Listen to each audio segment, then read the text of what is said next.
I got myself into a place within the Davidson County school system where I was actually put out of the school system throughout the county and was not able to go. But fortunately enough, there was a safety net out there for me that was had the ability then, to join the military without having to have graduated from high school during those times back in the early 70s.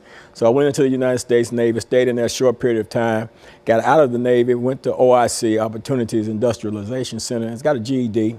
And from there, I proceeded to go to Tennessee State University. But mind you, all the time that I was going through all these processes, I had a desire to do better in life, but at the same time, I was drug addicted. But I was still trying to push through and forge my way through. And of course, my time at TSU didn't last long because of my drug addiction. Eventually, I ended up dropping out of school and the like there. Ended up incarcerated in the state prison system, spent time in the prison system, approximately 5 years of my life in the prison system, incarcerated, in and out of jails and stuff like that.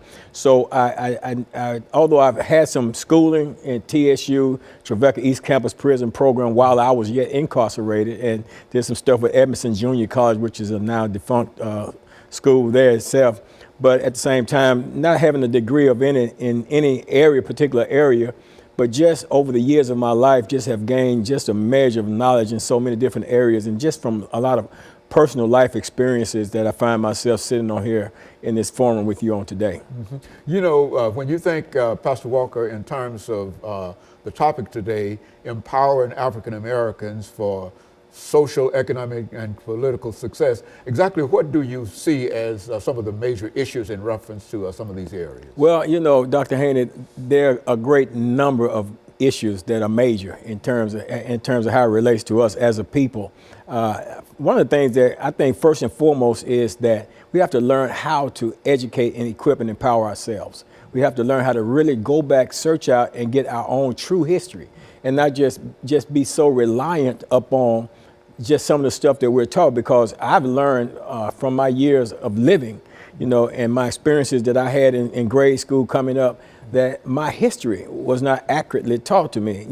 I was made to believe and understand that my history only extended to the shores of this country right here in terms of slavery. And it never went beyond the shores in terms of who I was and where I came from, and what the culture was, or the whole gamut of who I am today.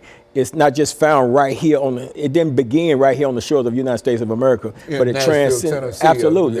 Real sense. Absolutely. It transcended these shores and stuff. And until we go back and get an in-depth knowledge of who we are, then it's kind of hard to direct ourselves, because we've been plagued and saddled by so many different stereotypes that is keeping us from moving forward in the things that we need to move forward in. And so what we're going to do, Pastor, is to take this first commercial break, but I think that that's exactly what the audience needs to hear this morning in terms of efforts that can be made to improve African Americans, and not only African Americans. I think that some of the things that you're talking about can apply to almost any group. Absolutely. You see, because I think that these are things that when people talk about how to be successful, these are some of the things that people generally talk about. Absolutely. But we're most concerned at this particular moment with the African American, and I think that what you're doing now is presenting us with some information, and we're going to take this first commercial break, and we're going